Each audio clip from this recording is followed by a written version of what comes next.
Imam al-Hussein or for Lady Zaynab. Let us send a salawat that would please their hearts and that would elevate our hearts as well. Sallu ala Muhammadin wa ali Muhammad.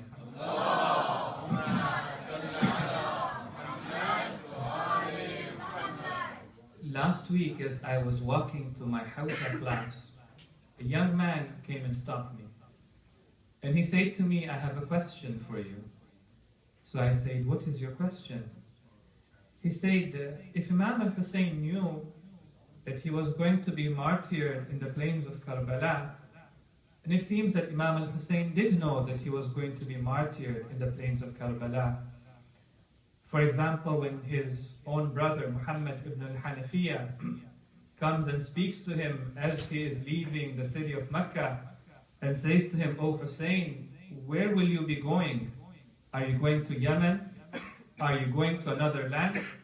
And the Imam says, "I'm going to go to Kufa." And he says to him, "Why are you going to the city of Kufa?" And he said, "Last night I saw a dream. And in my dream, my grandfather, the Prophet of Allah, he said to me, 'O Hussein, you must go to Kufa.' Why? Because God has wanted to see you sacrifice your life for the sake of Islam." Even as he was traveling to the city of Kufa, sometimes he would see a dream. And from that dream, it would be very clear for him that very soon we're going to die. So it was very clear to Imam al-Hussein that he was going to martyr as he was journeying towards the city of Kufa. Now this young man comes and asks me, if Imam al-Hussein knew that he was going to be martyred, then why did Imam al-Hussein take with him his women and his children as well? He should have only taken the men, folk in his family. He should have only taken his companions. Now there I am thinking, what sort of an answer do I give to this young man?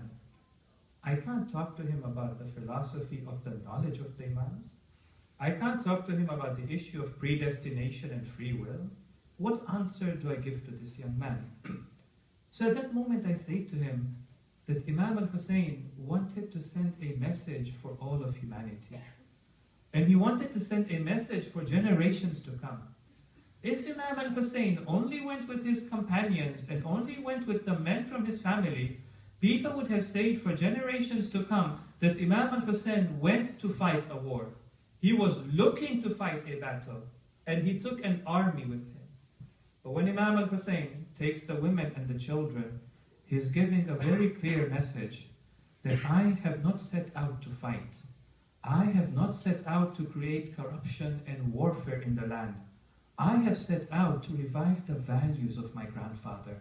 And there are only two tools that I am going to use. The first one is al-amr bil-ma'ruf, and the second one is al-nahy anil munkar. I want to enjoin people to do good, and I want to prevent them from doing evil.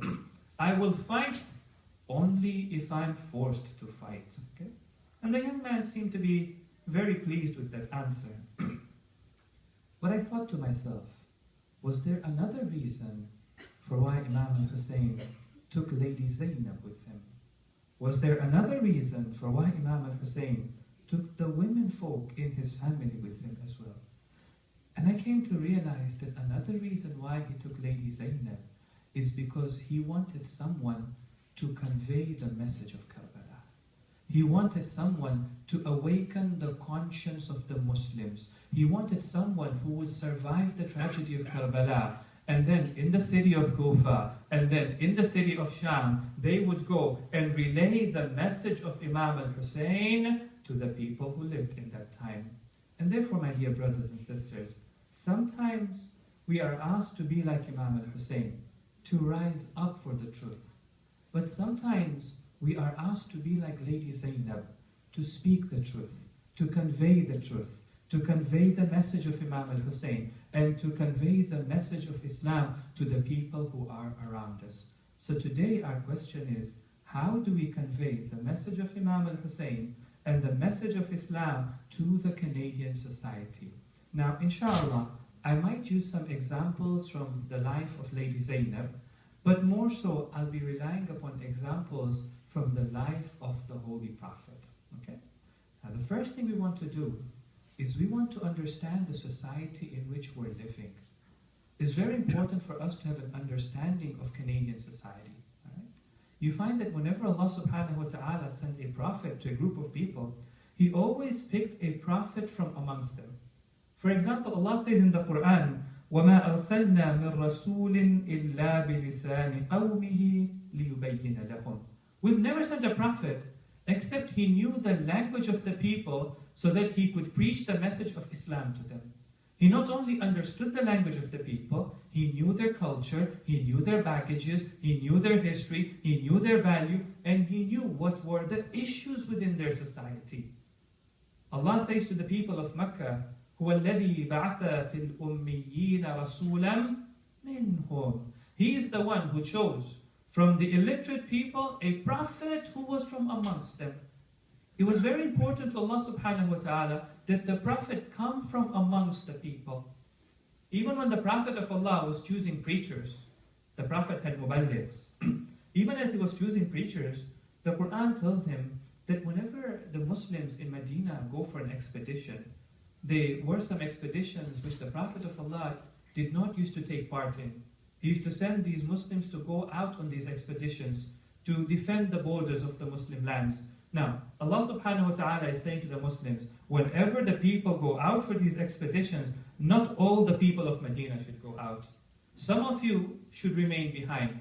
From every community, you should pick some people who remain behind, especially if the Prophet is staying behind, لِيَتَفَقَّهُ فِي الدِّينِ, so that they may acquire a profound understanding of the religion. And once they do that, وَلِيُنذِرُ قَوْمَهُمْ إِذَا رَجَعُوا إِلَيْهِمْ لَعَلَّهُمْ يَحْذَرُونَ, so that when their community comes back, this person who comes from that community, he should be the one to warn them, he should be the one to teach them, he should be the one to propagate amongst them. My brothers and sisters, you're the best people to propagate in Canadian society, because you grew up in this society, you understand this society, you speak the language of this society, and you're best able to relate to the people in this society. But it is still important for you to understand what sort of a society do we live in. Firstly, you find we live in a society where discussions about religion are taboo. Sometimes when you talk about religion, or you bring up religious discussions, you find people look funny at you.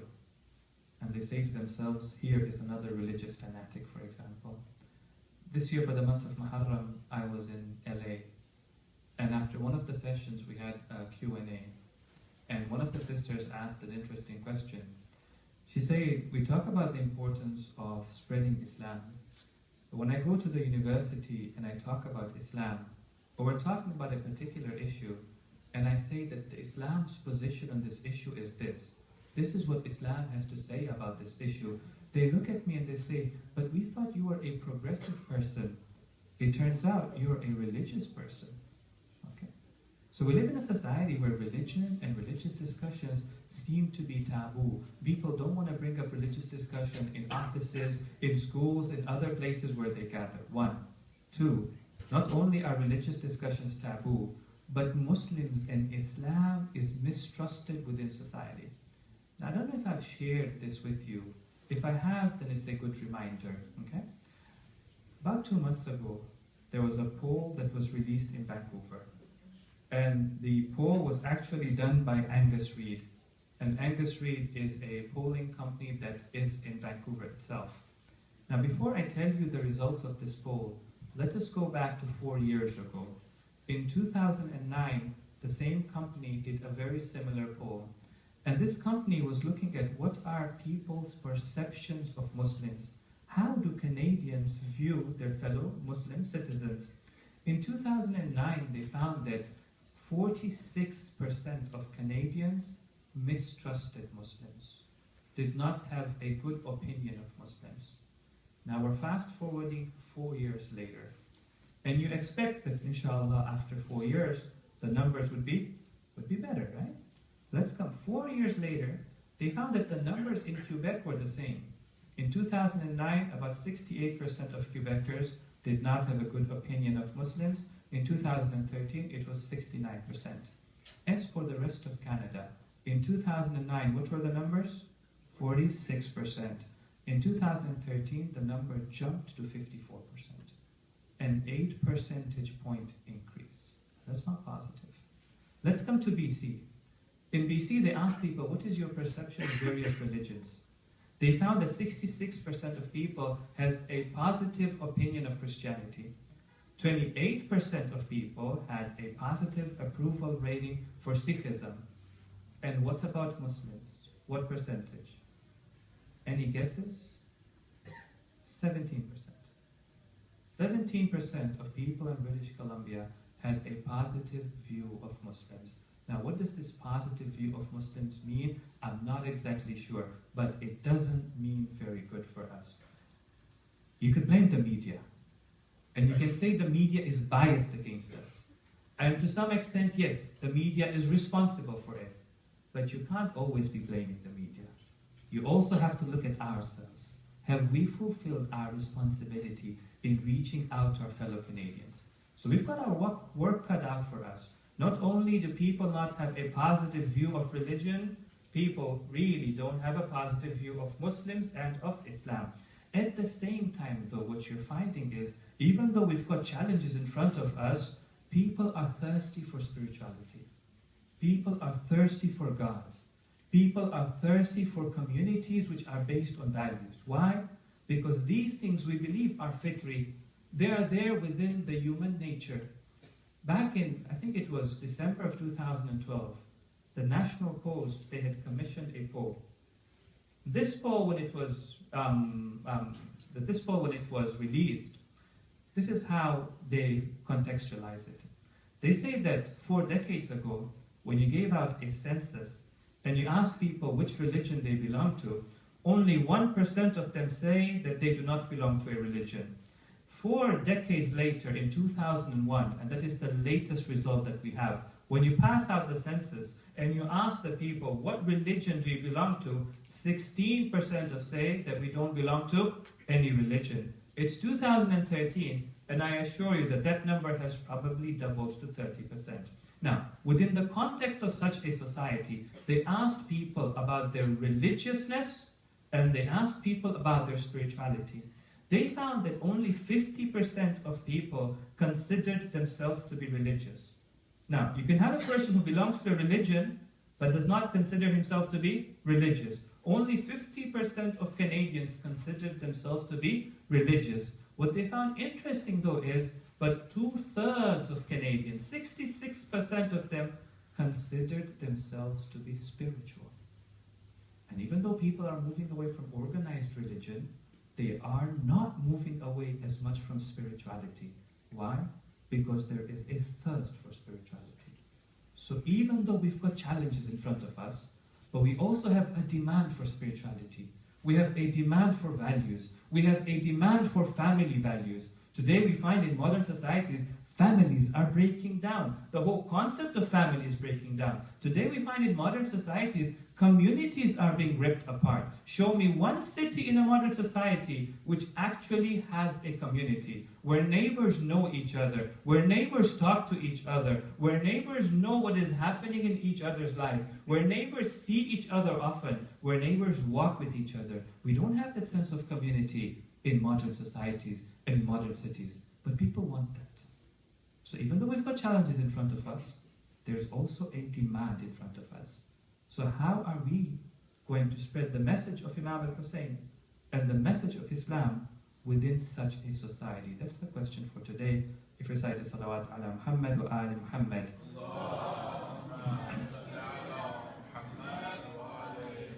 Can somebody remind Brother Jawad that he needs to get me some water? Anyway, ahsan, jazakumullah. Alright, the first thing, the way we spread Islam is through something called da'wah. Da'wah means to call out to people, to talk to them about Islam, to convince them about Islam, to give them literature about Islam. The word da'wah actually comes from the Quran. Allah subhanahu wa ta'ala says, Udu'u ila sabili rabbik. Call people out to the path of Allah subhanahu wa ta'ala. In other words, don't wait for people to come to you. you go out to the people. When you look in the seerah of the Prophet of Allah, you find that he used to go out to the people. We're told in the seerah of the Holy Prophet that he used to go out and stand by the mountain of Abu Qubais. And there he would call out to the people and say to them, "O people, if I were to tell you that behind this mountain or behind this hill there is an army waiting to attack you, would you believe me or would you not believe me?" They would say to him, "O Muhammad, we know you to be a truthful person. If this is what you are to tell us, we would believe you." And he would say to them, "I am telling you that I am a messenger from God, and I am telling you there is no God but Allah subhanahu wa ta'ala." You find the Prophet was amongst the people. Even when the people of Mecca did not accept the message of the Holy Prophet, what did the Prophet of Allah do? He went to Ta'if, and he traveled by himself to the city of Ta'if, and he went into the streets of Ta'if, and he was spreading Islam in the streets of Ta'if. When the children of Ta'if came, and they took stones and pebbles in their hands, and they started to pelt the Prophet of Allah with stones and pebbles. And the Prophet wouldn't stop. Right? And he came out of the city of Ta'if. It's a very beautiful story. He goes and finds rest under the shade of a tree. And he's making dua to Allah subhanahu wa ta'ala. Somebody was passing by over there. He said, "Let me go and listen to the dua that the Prophet is making. For I am sure he must be praying against the people of Ta'if." When he goes closer to the Holy Prophet, he hears the Prophet saying, "O Allah, forgive my people, for they are ignorant." Okay? But the Prophet of Allah is amongst the people. Alright? But just because he's amongst the people doesn't mean that he's pushy with the people. Da'wah doesn't mean that we become very aggressive with the people. We push the message of Islam to them. Da'wah doesn't mean that we go knocking at their doors, even when they're having meals with their family, even when they're resting, and we say to them, "We've got Islam to sell to you. We want to talk to you about Islam." You know, Allah subhanahu wa ta'ala say to the Holy Prophet, وَمَا عَلَيْكَ إِلَّا الْبَلَاغُ. Your only responsibility is to actually convey the message to them. Don't worry about whether they accept the message or they don't accept the message. That is not in your hands. Don't be too aggressive with them. And therefore you find the Prophet of Allah, he just used to convey the message to the people. Alright? In other words, the Prophet of Allah used to be present in public for whoever wanted to talk to him. For example, how do we know that Imam Ali alayhi salam was amongst the first people to pray behind the Holy Prophet? Because the Prophet of Allah used to practice his faith in public for everybody to see that he is praying. He used to practice his faith in public, and he wasn't shy about doing that. So we're told that the Prophet of Allah was praying in front of the Kaaba. Behind him was a young boy, and behind the young boy was a lady. Somebody came and asked a person, "Who is this person who is praying in a strange way in front of the Kaaba?" They say, "This is Muhammad. He considers himself to be a prophet." "Who is the young man who is praying behind him?" "That is Ali, his cousin." "Who is the lady praying behind them?" "That is Khadija, the wife of the Holy Prophet." Right? The Prophet of Allah used to be present in public. Right? The way we set up exhibits and booths today in public, the Prophet of Allah used to be available in public. How did the people of Medina come to accept Islam? The people of Medina were warring with each other for 120 years. The two tribes of Medina, Aus and Khazraj. One day the leader of one of those tribes decided to go to Mecca at the time of Hajj. When he entered Mecca, somebody said to him that when you pass by Muhammad, don't listen to him. His words are mesmerizing. His words are like the words of a magician. He will mesmerize you. So when you pass by him, take your fingers and put them in your ears. So as he was doing tawaf, when he passed by the Holy Prophet, what did he do? He took his fingers and he put it into his ears and he walked like that around the Holy Prophet. After a while, when he sat down, he said to himself, "Have I lost my mind? And what's wrong with listening to what a person has to say? I can choose to accept it, and I can choose to reject it." He saw the Prophet of Allah over there. He went to the Holy Prophet and he said, "Oh Muhammad, tell me, what is your message?" The Prophet of Allah told him a little bit about the message of Islam, the morals of Islam, the ethics of Islam. He recited for him some verses from the Quran. That man, he listened to the message of the Holy Prophet. He said, "Give me your hand." He took the hand of the Holy Prophet. He said, "Ashhadu an la ilaha illallah wa ashhadu anna Muhammadan Rasulullah sallallahu alaihi wasallam.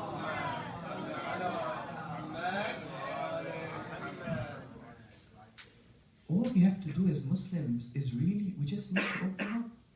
We need to be present in society as Muslims. We need to set up public booths within our society. You cannot imagine what a blessing the TMA has been at UBC. They set up booths in the month of Muharram. They set up, exhibits or information booths at the beginning of the university year. People who want to know about Islam, they're not pushy. People who want to know about Islam, they come and stand in front of the booth, they ask about Islam. Some of them who are looking to find coffee or tea, instead of finding tea, they find Imam al-Hussein. There are so many people who used to practice, or their parents used to practice Islam. When they grew up over here, they never cared about practicing Islam. But finally, when they see the TMA, the booth at UBC, they come up to that booth and say, you know what, my parents, they used to practice Islam. I never found out about my religion. I want to find out more about my religion. We need to open up our masajid. We need to open up our programs to the rest of the community. You may not think that they are interested. You would be surprised how interested they are just to know about Islam. If only we were to open up our communities, and if only we were to open up our centers and our programs to invite them to our program. At Az-Zahra Center, we give tours. Schools, universities, colleges, people who want to come, professionals who want to come for a tour, we offer them a tour. Can you guess how many people take a tour of the Az-Zahra Center and learn about Islam and learn about Muslims in 1 year? How many do you think? 50? 100? 200? Every year we have 1,000 people, I estimate, who come through the Az-Zahra Center, and we give them a tour of at least about an hour, learning more about Islam and learning more about Muslims. We don't push them to come, they want to come to our center. Now imagine that in 10 years, that's 10,000 people. Imagine if every community did that. We had a center in Surrey that did that. We had a center in North Vancouver that did that. How many would that be? Even if these people don't convert and become Muslims tomorrow, at least they don't mistrust Muslims. At least they have a positive opinion of Muslims. At least they, look forward to being in a Muslim community. Right? We also have to open up ourselves. Right? Whenever the opportunity comes up, you don't have to push for it, but opportunities come up. You're not coming to school tomorrow. Why aren't you coming to school tomorrow? Well, because tomorrow I'm commemorating Ashura. What's Ashura? Ashura is the day when my leader and the saint, Al-Hussein, stood for justice and truth. He stood up even though he was alone. He stood even though he only had a few followers. But he stood and rose against oppression. And his story has forever become a source of inspiration and a source of courage and a source of faith and a source of hope for the rest of the Muslim community, nay, for the rest of humanity. You're not coming to school tomorrow. Why? Because tomorrow is Eid al-Fitr. What do you do in Eid al-Fitr? We fasted in the month of Ramadan. You don't consume alcohol. Why not? Because our religion. You don't shake hands with members of the opposite gender. There's no need to be shy. Explain to them. You don't have to say that, for example, I'm feeling sick today and I don't want my germs to be passed on to you. Right? Well, tell them, this is part of my religion. Use that opportunity to talk about Islam. You may not think they're interested. It turns out they're very interested. The first thing we need to do is we need to open up. A second thing that we need to do, see, the Prophet of Allah, when he did da'wah, he wasn't just preaching. He was also practicing what he was preaching as well. The second thing we need to do is we actually need to teach people about Islam through our behavior and our character and our actions.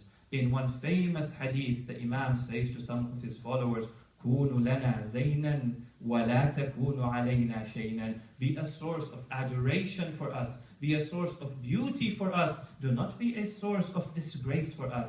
When a child, the Imam says to him, when a child does something wrong, he becomes a source of disgrace for his father. When you do something wrong, you become a source of disgrace for us. And when you do something right, you become a source of beauty for us. And then the Imam says, and you've all heard of this hadith, كُونُوا دُعَاةً لَنَا بِغَيْرِ أَلْسِنَتِكُمْ. Call people towards us without using your tongue. without using your speech. Meaning what? Meaning call people to us through your actions. And there are so many stories today of people who came to Islam because they saw the behavior of a Muslim and because they liked the character of a Muslim. I remember a few years ago, Sheikh Aus had come on the Ghadir program. And as we're sitting there at the dinner table, he was telling us about an incident that happened in Michigan. And he said that there was a young man over there who had converted to Islam. And this young man, his parents had died at a very early age. This young man, from a very early age, was very rebellious. And his grandmother had a difficult time taking care of him. Finally, when he graduated from high school and he went to college, the grandmother breathed a sigh of relief. I'm done taking care of him.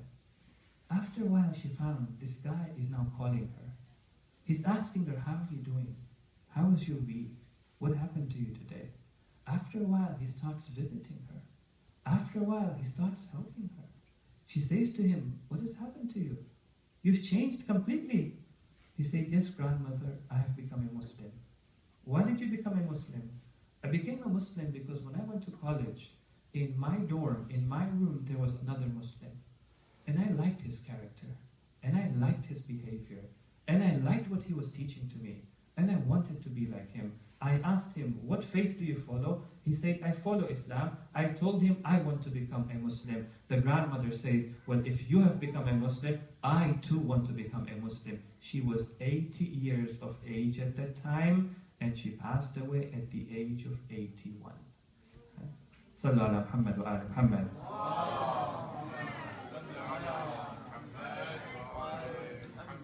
That's a very important lesson for us. In life, do not look down upon a person. You may not think they are a good person.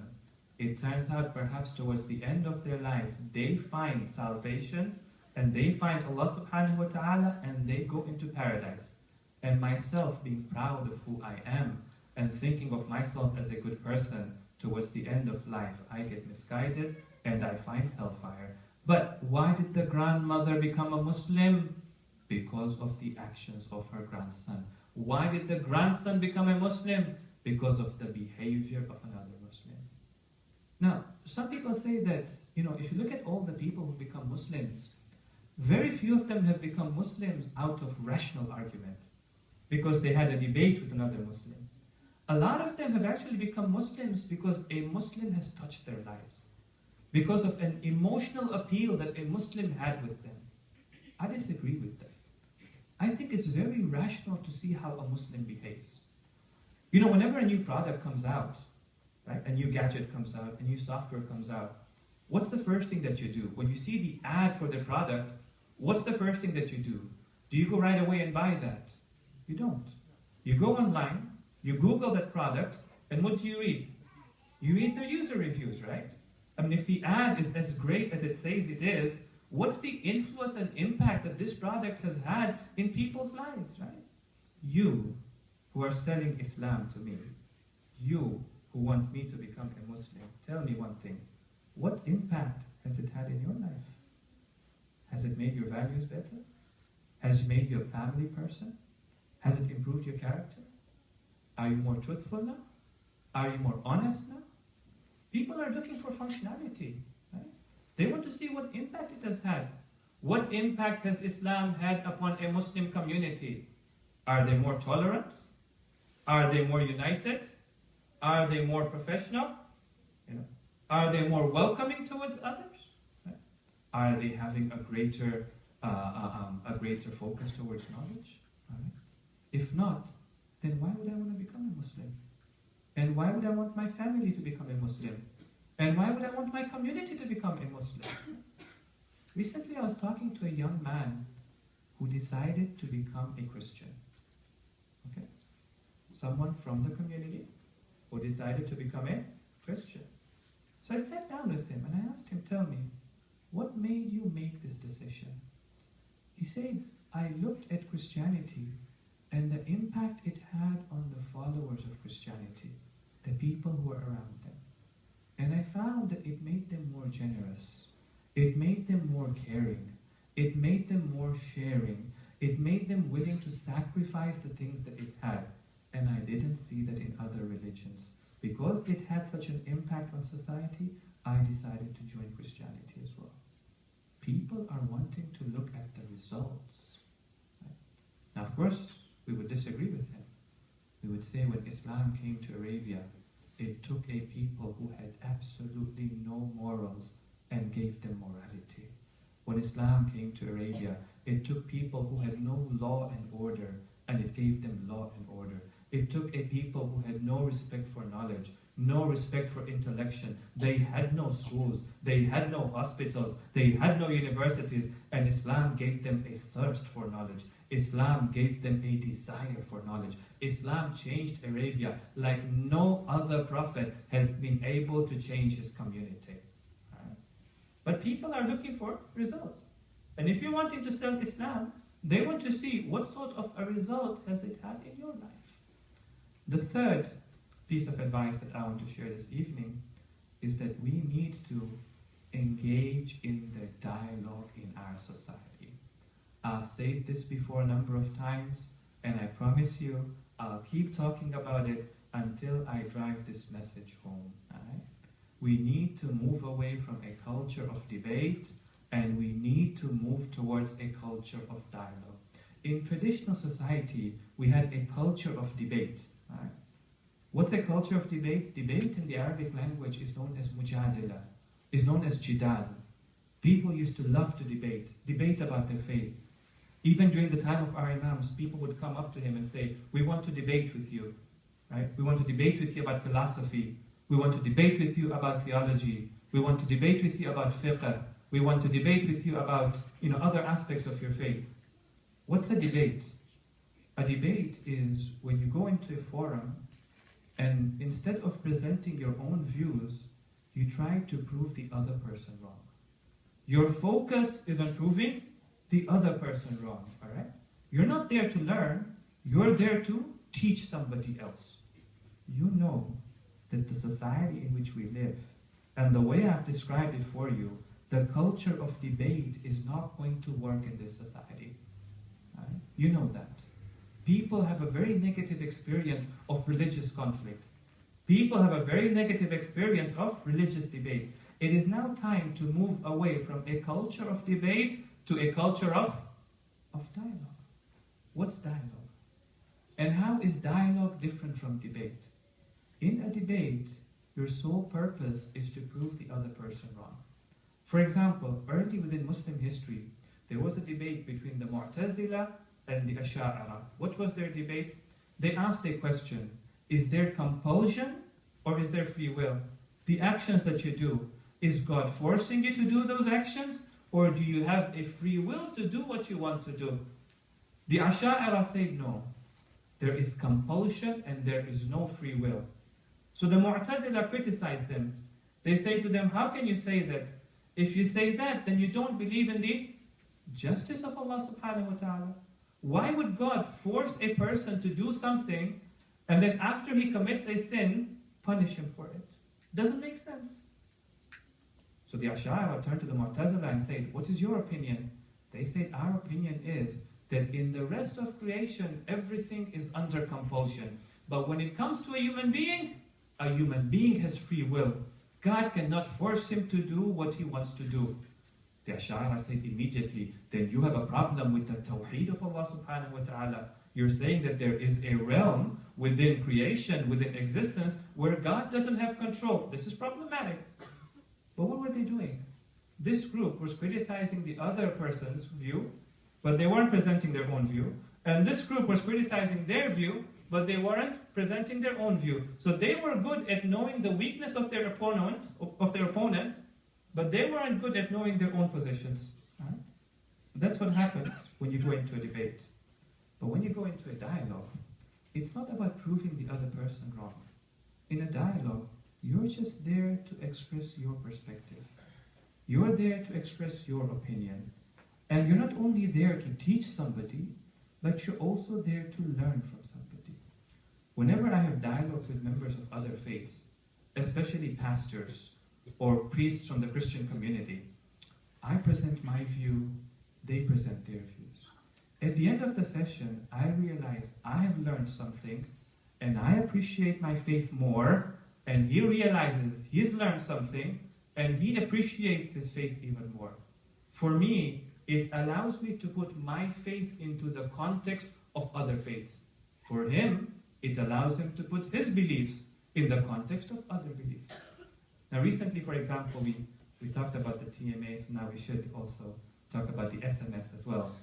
Recently, during the 15th day of Sha'ban, or close to it, we held an interfaith dialogue at SFU. And I think it was beautiful, okay? We invited a Christian chaplain, who was the chaplain at SFU, to come and join us in talking about Imam al-Mahdi. And we weren't there to debate. I wasn't there to prove him wrong. He wasn't there to prove me wrong. I came there and I presented our view of Imam al-Mahdi and what will happen towards the end of this world.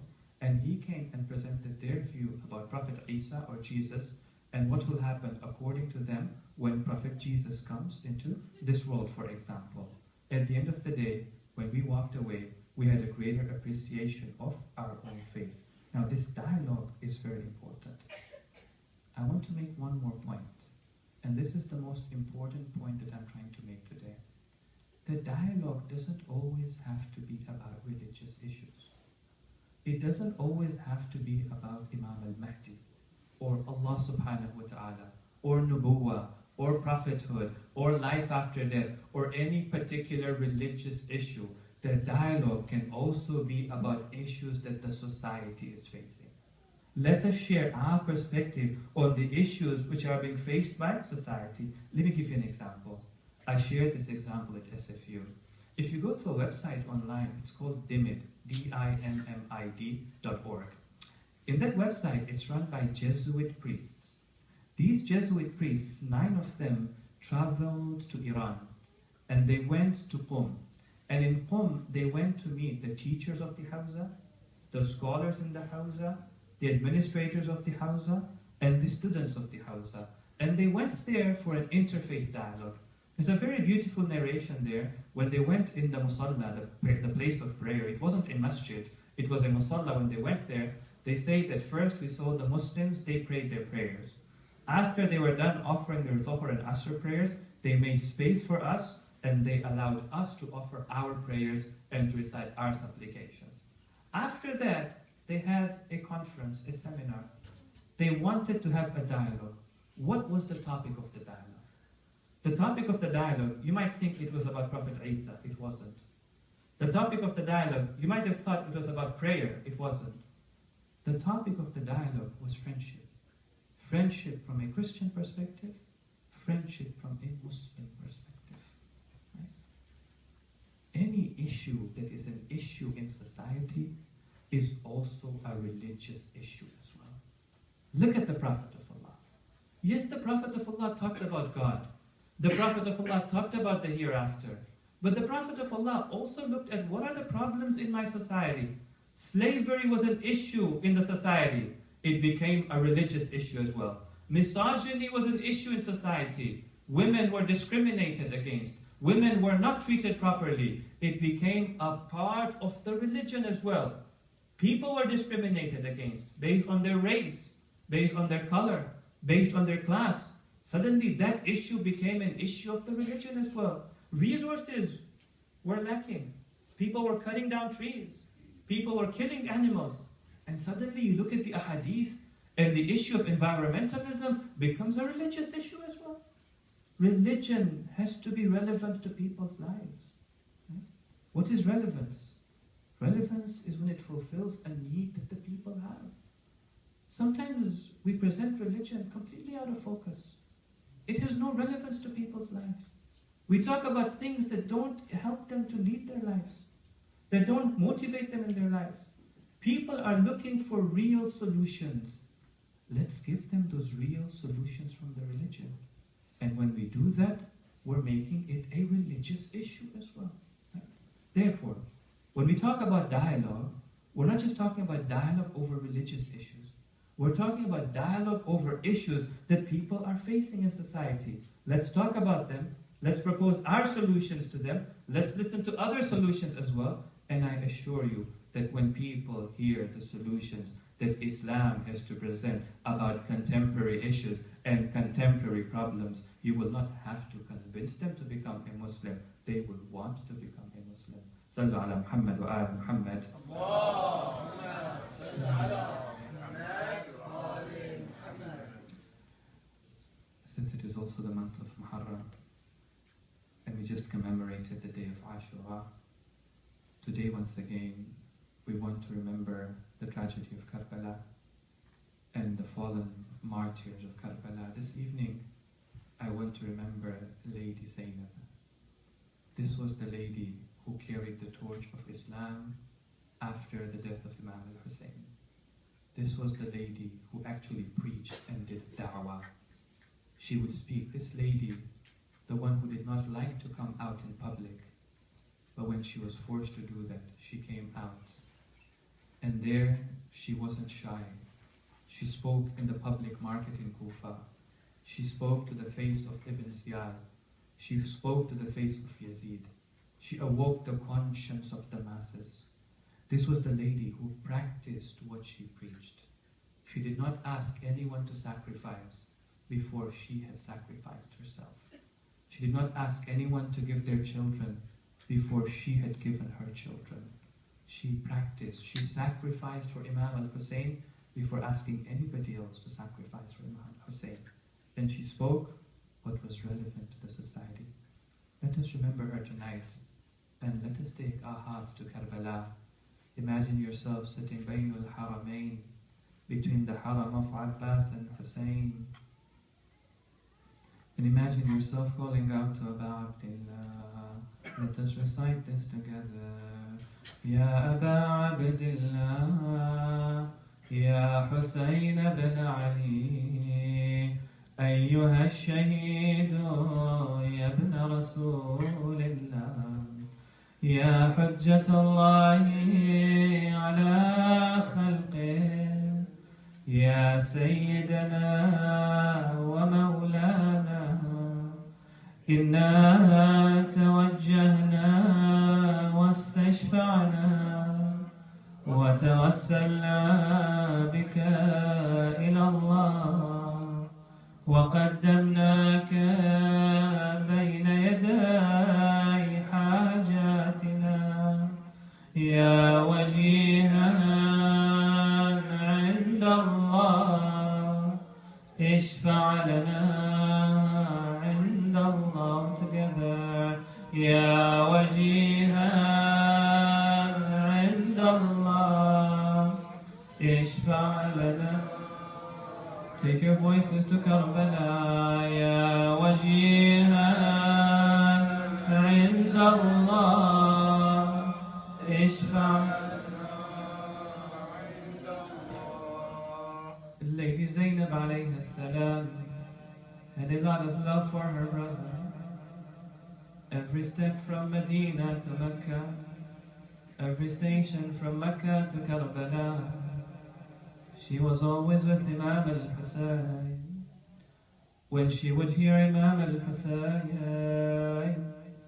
one day Imam al-Hussein was reciting some poetry, and he started to recite his own Marthiyah, his own elegy. He said, Ya dahr waffin laka min khalil, O time, what an unfaithful friend you are.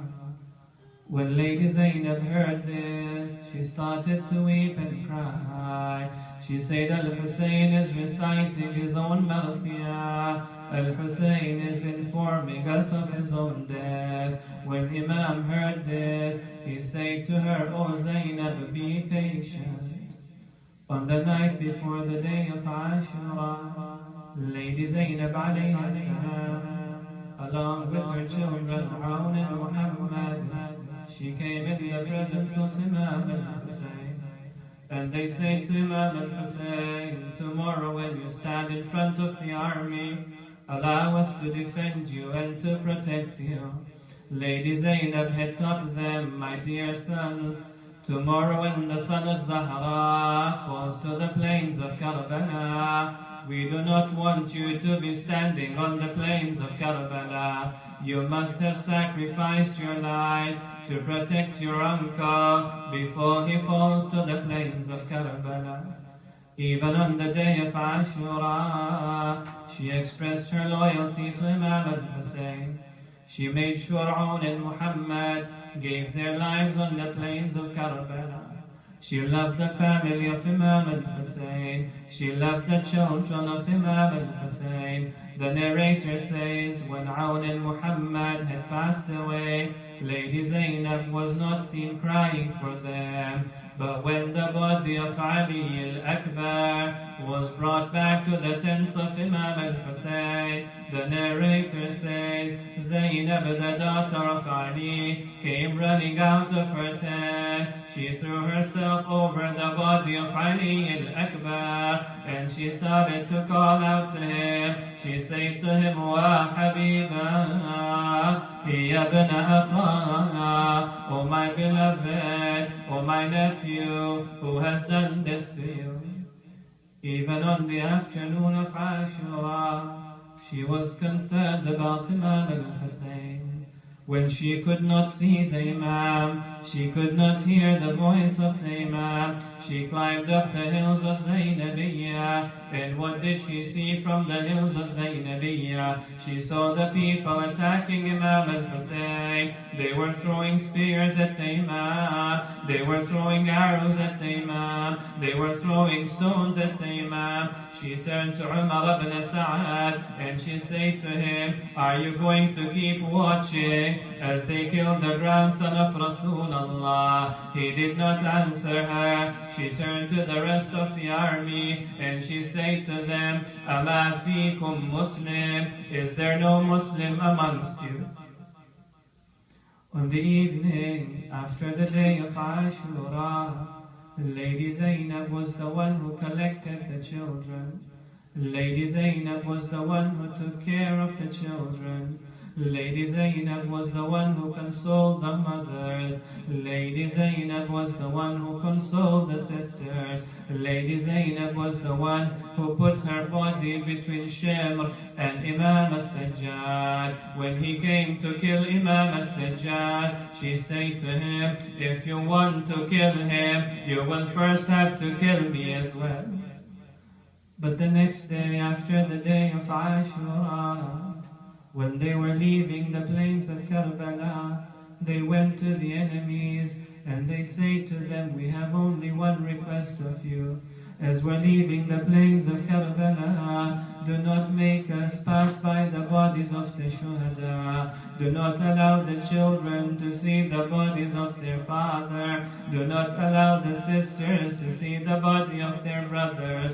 Do not allow the children to see the body of their uncles lying on the plains of Karbala, covered in their own blood, covered in the sand of Karbala. But what did the enemies do? They made sure that the caravan passed by the bodies of the Shuhada. Just imagine the children looking at their fathers, looking at their brothers, looking at their uncles, lying on the plains of Karbala. When Imam al-Sajjad saw the bodies of the Shuhada, he was about to pass away. Lady Zaynab said, oh, the memory of my brother, what do I see happening to you? She threw herself on the ground. She put her hands under the body of Imam al-Hussein. She turned her face to Allah and she said, Ilahi, taqabbal minna hadha al-Qurban. Oh Allah, accept this sacrifice from us. Then the narrator says, she turned her face to Medina and she called out to her grandfather and she said, Wa Muhammada, Salla alayka malik as-sama, Hadha Husaynun, Murammadun bid-dima. This is your Husayn. This is the one whom you used to say, Husaynu minni wa لنا من حسين أحب الله من أحب حسينا. This is the one whom you used to kiss. This is the Hussein with whom you used to play. Today he is covered in his own blood. مقطع الأعضاء. His limbs have been severed from him. وبناتك سبايا. And come and see your daughters. Come and see your grandchildren. They have been taken prisoners from.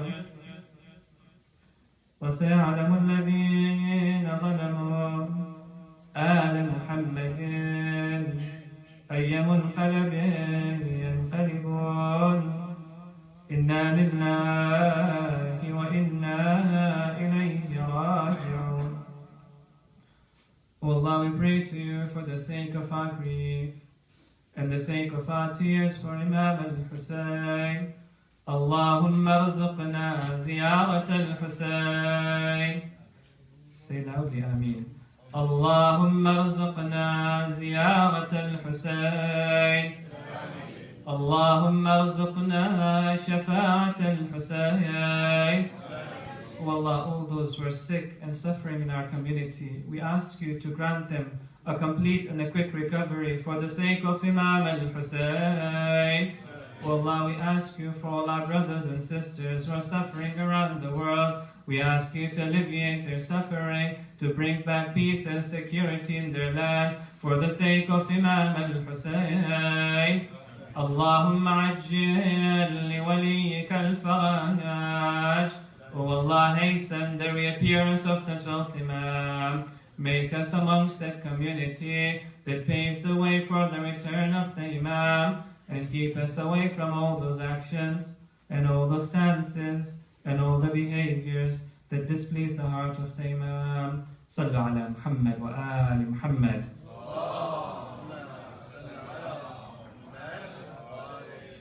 Arahimullah.